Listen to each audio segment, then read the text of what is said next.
Thank you for tuning in to the lesson today, and especially thank you for tuning in if you live in a city, because it would be perfectly obvious with a clickbait title like "Why Does God Hate Cities?" that you might just automatically assume that I have nothing valuable to say. It's a preposterous notion. I'm not going to listen to this guy. If you are inclined to think that way and you've tuned in to see exactly why I was wrong, well, thank you for being here also. And let me put into context a little bit what I mean by this statement and try to govern our thoughts a little bit here. I'm not trying to say that cities are inherently sinful. If you live in a city, then God is not pleased with you. You need to build a house in the suburbs of the country or whatever. That's not the point at all. Lot is an example of this, for instance. Peter calls him righteous Lot, living in the middle of Sodom. Nevertheless, we do see a consistent pattern, especially in the Old Testament, of preferring country life to city life. And I want to talk a little bit about why that's the case and some lessons that we can derive for it, regardless of where we live, city, country, or in between.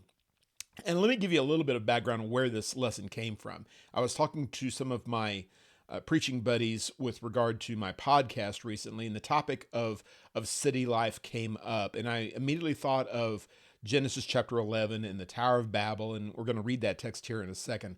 But I remembered experiences that I have had walking in big cities like New York or whatever, and being so overwhelmed with the grandeur and the spectacle of what human beings have created that you can literally hardly see the thing that God created. And by that I mean the sky. Obviously, God created all of it in one fashion or another. But we, when we're talking about city life, you're usually talking about human construction, human accomplishments, and how wonderful these things are. And they are wonderful, and certainly can be used to the glory of God if that is our choice. Oftentimes, it's not. That's the problem that comes in here. And let me talk a little bit about hate also, by the way, because the idea of God hating things is a problematical concept. We all appreciate that. I don't think you should throw the baby out with the bathwater. Just because we don't understand how a loving God could hate something, that must mean that God doesn't actually hate it. We'll talk about that maybe another time. But there's no question that God expresses preferences, harsh preferences, for one thing over another, one person over another, one lifestyle over another.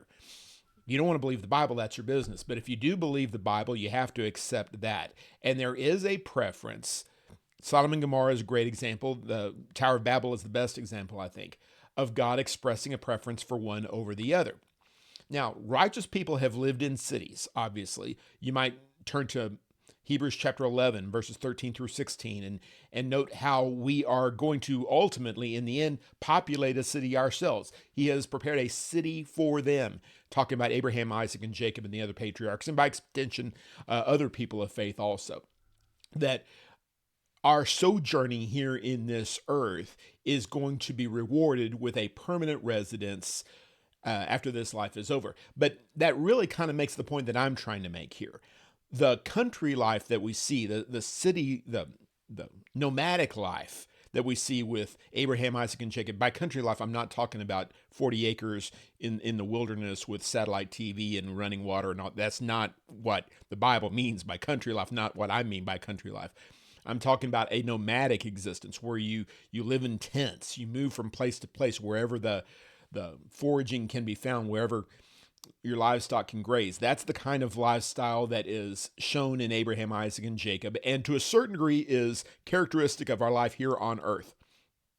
As we live here on earth, we are pilgrims. We are sojourners, not just in rural atmosphere, but on planet Earth. This is a temporary residence for us. We are looking for greater things.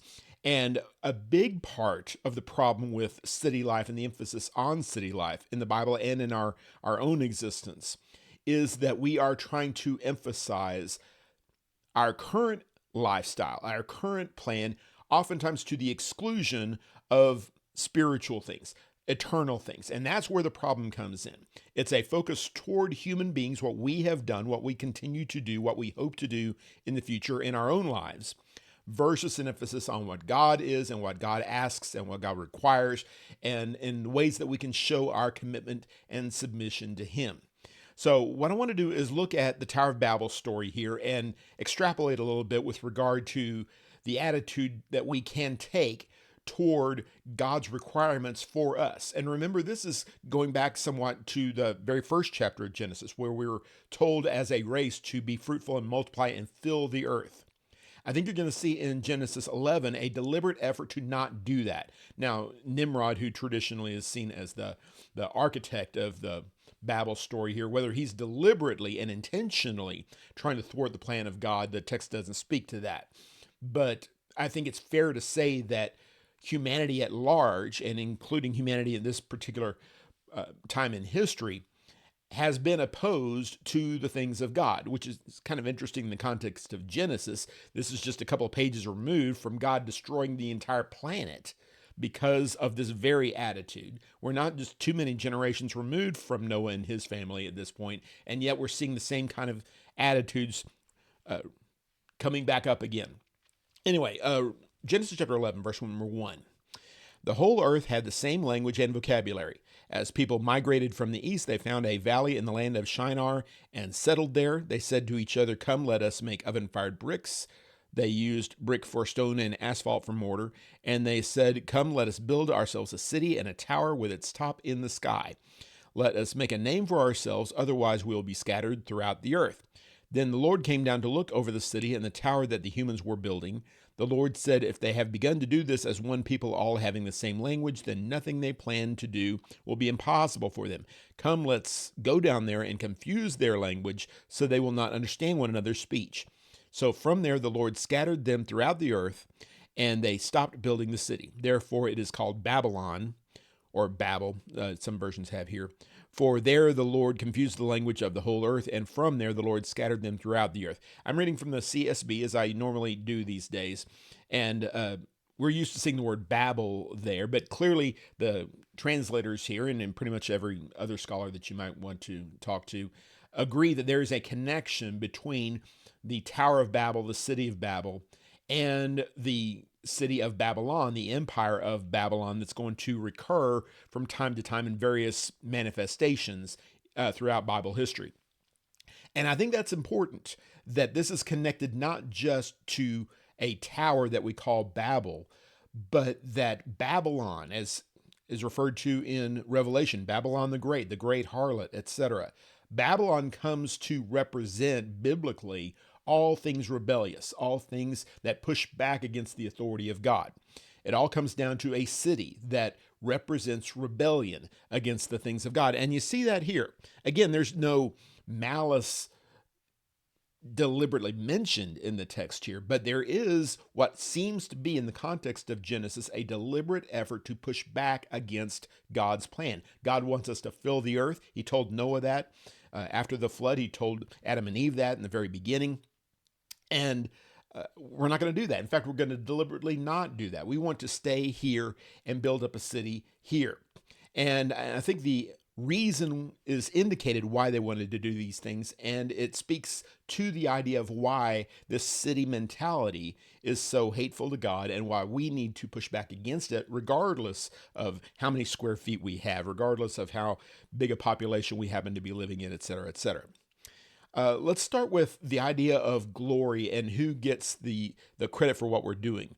In verse number 4, again, they said, "Come, let us build ourselves a city and a tower with its top to the sky, top in the sky." And we'll come back to that in a second. "Let us make a name for ourselves." Verse number 4 tells us there. "Otherwise, we'll be scattered." A name for ourselves. We're going to get to that in the second point. Let's talk about glorifying ourselves. We want to build ourselves a city. That may just be a nuance of language, and maybe I'm making too big a deal about this, but whether it's grammatically required or not, clearly God is not being glorified in this, not deliberately at least. There is an effort to glorify Nimrod or Nimrod's people, or whoever, the people here in what is going to be known as Babel or Babylon. They are the ones who want to make a name for themselves. They want to be important. They want to exalt themselves. And this tower is an interesting demonstration of that.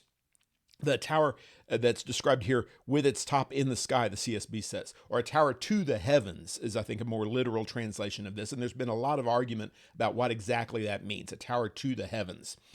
Clearly, at least in part, it means something really tall. There's at least that.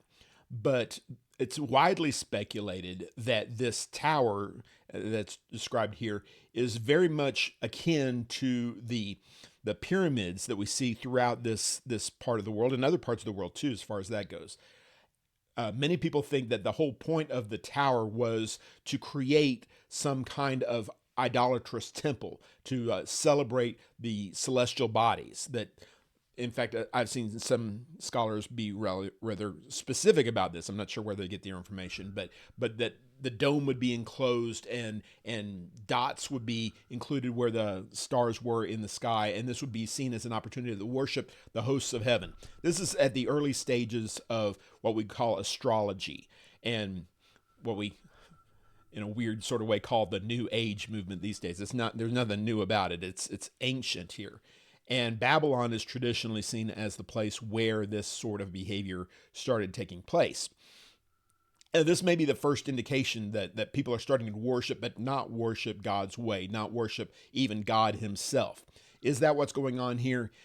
Difficult to say definitively. But either way, the idea of building this tower that's so big, so monstrous, so gigantic, that it would be the world's first tourist attraction, essentially. Look how great we are. We were able to build this tower. Some have thought, in a natural reading of the text, means that we're literally going to build a tower that'll get all the way to heaven. Why would you want to do that? Why would you think you could do that? What would be the practical purpose of that? I've even just heard the tower described as flood insurance, basically. We're going to enclose this thing where all of our people are going to get inside the tower, and if God ever sends another flood, I know he promised he wouldn't, but if he did, then we'd be safe. God wouldn't be able to destroy us anymore. Lots of speculation about a story that's, 9 verses long. Either way, though, the point is that we are here on earth to glorify God, not to be glorified ourselves. I realize that's less fun, less gratifying in the short term, but God wants us to reach our true potential, to do what we were designed to do in the very beginning.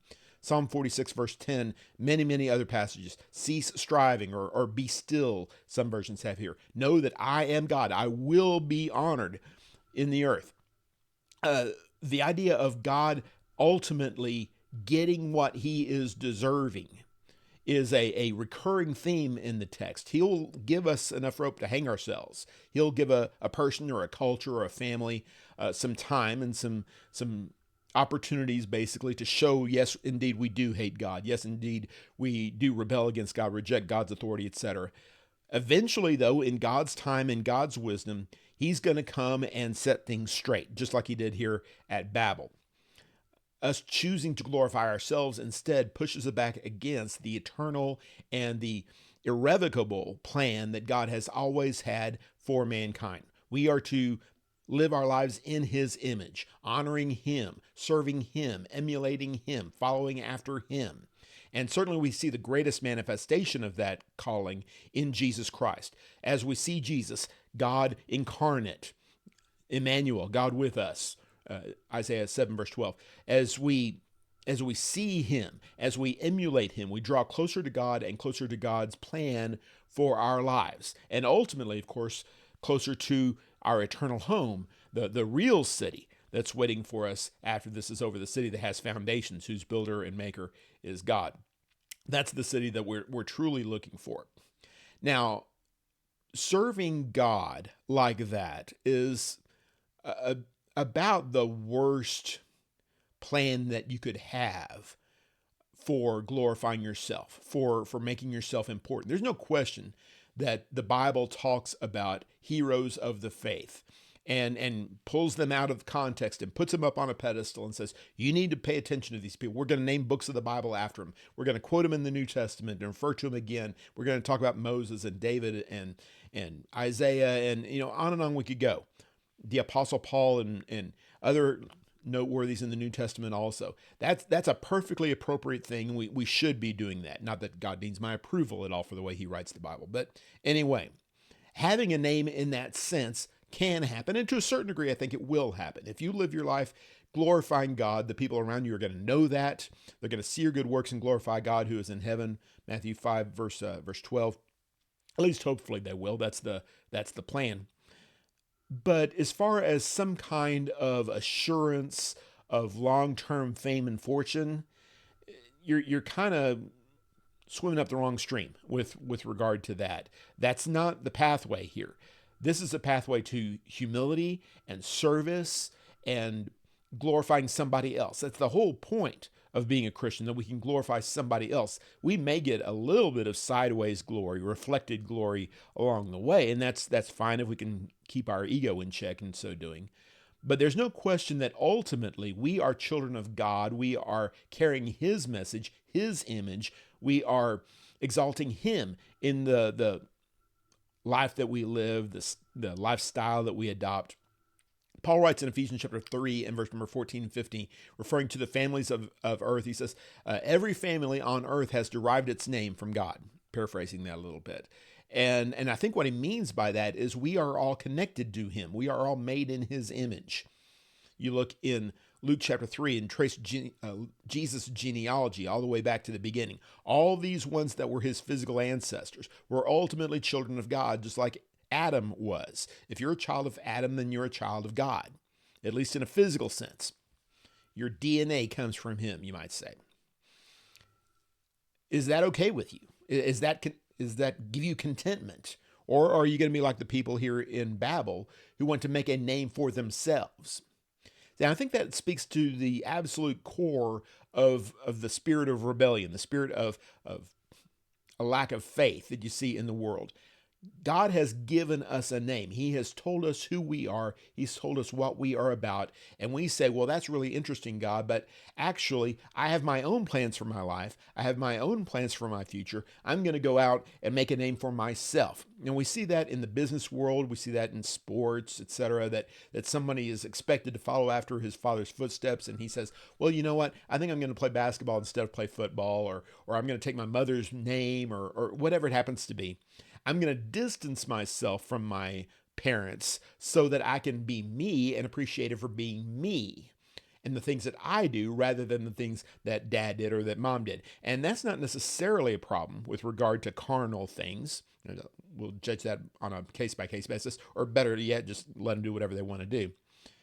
But when we're talking about being God's children, it's a completely different matter. Pushing back against that, deciding to make a name for ourselves, means we are not satisfied with the name that God has given us. And that is a profound problem.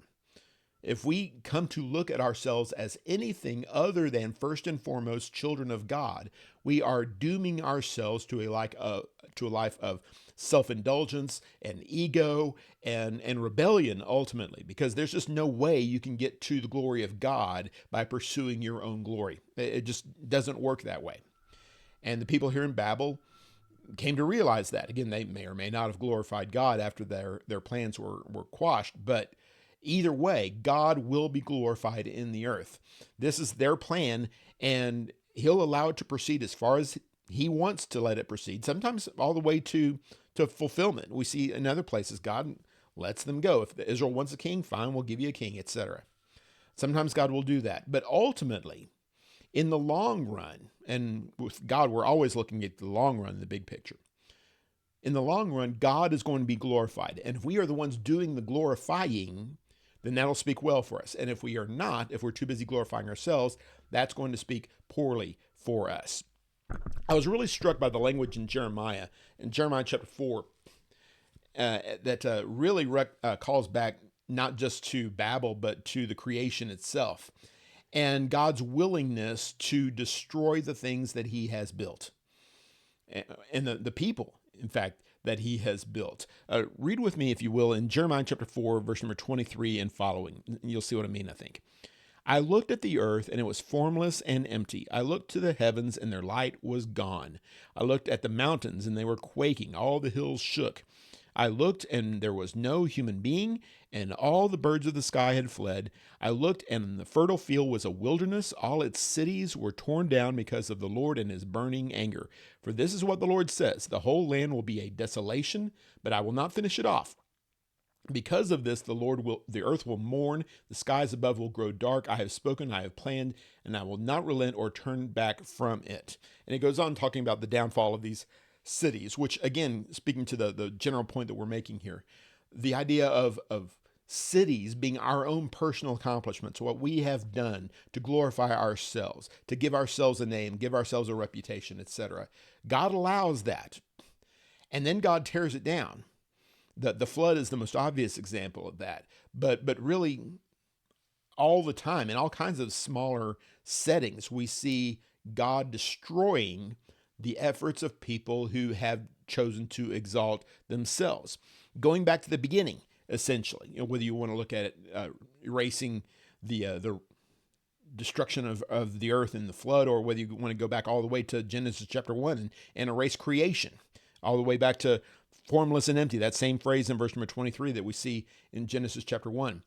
We're going to take, the whiteboard's kind of messy right now, and God's going to get his eraser out and his cleaning spray and the alcohol and clean everything off. And we're going to go back to the start. We're going to completely go white sheet on all of this.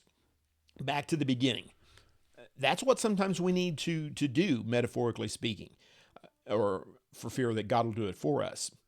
He mentions this interesting phrase there, I will not finish it off, at the end of verse number 27. I think what that means is he's going to leave us in this place, unless we're literally going to die in the destruction here. He's going to leave us in this place to make up a mind for ourselves what we're going to do. Are we going to learn the lesson that he tried to teach us at the Tower of Babel, the lesson that he tried to teach us throughout the Bible text, this lesson about humility and service, etc.? Are we going to learn that? Or are we going to ignore yet another lesson that God is trying to teach us? Ultimately, of course, the whole thing is coming down. We see some terrifying pictures of destruction and fire, etc., in 2 Peter 3 and other places also. God has an eternal end game that he is working toward eventually, and we will get there. We as individuals will get there at some point in some way. We don't know exactly how or when, but we do know that God will bring all these things around. And where we have chosen to live in the meantime is going to bear directly on where we are going to live, or exist if you prefer, after this life is over. Are we prepared to accept the city that he is building for us in heaven, or are we going to build cities for ourselves here on earth? And again, not to just overmake the point, my point is not to literally sell your apartment in New York and move someplace else. That's not the point. The point is, find a way to glorify God. Find a way to remember what God has done and elevate that, rather than elevate what you have done yourself, or what your neighbors or your society or your culture or the entire human race has managed to do. We've done some amazing things on planet Earth over the last however many millennia. And that's great. That was our mandate, to fill the earth and subdue it. We are supposed to humble the earth and turn it toward our purposes, and ultimately toward God's purposes. That's why we're here on earth. But this is not so that we will feel good about ourselves, but rather so that we can show our gratitude at the task that God has given us and the power that he's given us to carry out that task in this life. Let's find a way to make this about God and serving God, rather than simply about a way to prove that I'm better than my neighbor, or I'm better than people 100 years ago or 1,000 years ago. I'm smarter, I'm more powerful, etc. We need to do better than that. This is about God's glory, not our own. And if that means tearing down our cities and going back to a simpler, more faith-based life, then that's maybe what we're going to have to do. Thank you very much for following along. I appreciate your attention, your patience. I hope that this lesson will give you some pause with regard to lessons of humility and service, and draw you closer to God ultimately, and closer to heaven. Thank you very much, and God bless.